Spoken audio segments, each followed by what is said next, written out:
Hey guys. Today I'm sharing a little secret about travel over 40.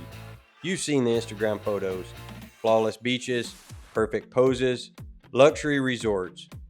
But what you don't see is the line that takes 45 minutes at the perfect location, the Photoshop filters, and the guy sweating behind the camera holding a bag of snacks. Instagram makes travel look effortless, like all you need is a passport and a ring light.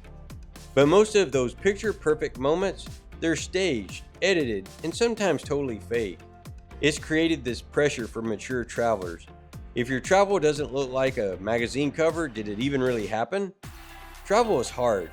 Booking the tickets and accommodations, gaining an understanding of the best apps to use, and then there's the research to ensure that you and your travel partner get the most out of the trip.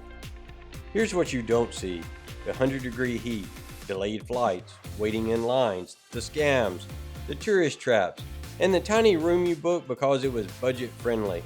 Real travel isn't perfect. It's messy, it's human, and that's what makes it all amazing. All right, so we don't know what the significance of the horse is. There's a ton of them out here. So earlier there was a lady and she was making them do this. So if you know what the significance of it is, give us a comment below and let us know. We're pretty interested in the significance. For mature travelers, this pressure to keep up can feel overwhelming. You're not trying to become an influencer, you're trying to experience the world in a way that's real, meaningful, and maybe even a little imperfect. And that's not only okay, it's the point. Travel should be about connection, not perfection.